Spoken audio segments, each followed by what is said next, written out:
Assalamualaikum warahmatullahi wabarakatuh. Alhamdulillahirrabbilalamin. Segala puji bagi Allah subhanahu wa ta'ala yang maha mendengar, maha melihat, maha menyaksikan, yang menciptakan, menguasai, dan menentukan segala-galanya. Tak ada satupun kejadian yang bisa terjadi tanpa izinnya. Nikmat tidak mungkin datang tanpa izin Allah, musibah pun tidak mungkin menimpa tanpa izinnya.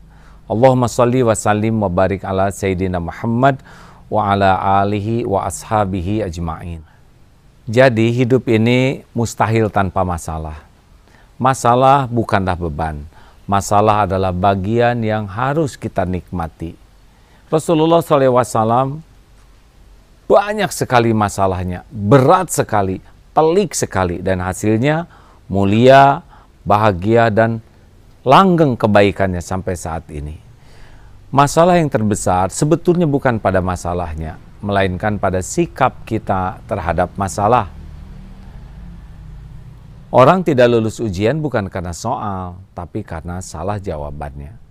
Kita ini pasti akan berbuat baik, walau tidak selamanya selalu berbuat baik, tapi pasti berbuat baik, karena kita bukan setan.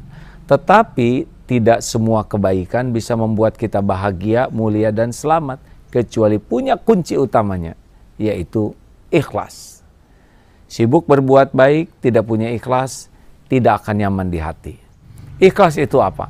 Ikhlas itu yang pertama adalah putus harapan dari makhluk. Jadi orang yang ikhlas itu benar-benar lepas dari makhluk. Dia hanya berharap dari Allah. Sepanjang berharap dari makhluk, ingin dilihat, ingin dihargai, ingin dipuji, ingin dikagumi, ingin dibalas budi, makin kuat berharap ke makhluk, pasti Allah yang maha tahu isi hati kita akan menurunkan alarm kesalahan ini, yaitu gelisah. Makin kita melekat berharap dari makhluk, makin sering luka hati ini. Maka mari kita latih dengan 5 jangan.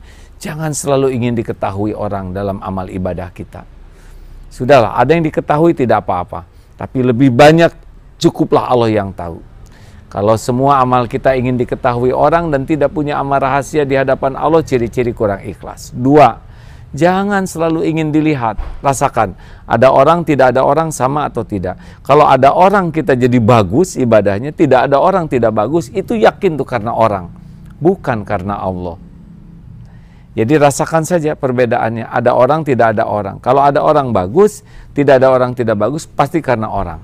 3, dipuji semangat, tidak dipuji tidak semangat, dicaci patah semangat. Ciri-ciri kurang ikhlas. Kalau ikhlas, dipuji, tidak dipuji, dicaci, lempeng saja. Semangat terus. Karena dia tahu pujian manusia itu tidak ada apa-apanya, yang adalah pujian Allah Subhanahu wa ta'ala. Maka jangan ingin dipuji, jangan takut dicaci, itu kunci. 4, jangan ingin dihargai. Naluri kita pasti kita ingin dihargai. Tapi ketahuilah sesungguhnya kita tidak layak dihargai orang lain. Karena Allah lah yang menutupi aib kita. Allah tahu siapa diri kita yang sebenarnya. Kalau dibuka saja aib, tidak ada harga diri kita. Maka berhentilah ingin dihargai orang lain, akan merasa nikmatnya ikhlas. Dan yang kelima, jangan ingin dibalas budi. Lakukan, lupakan, lakukan, lupakan, lakukan, lupakan.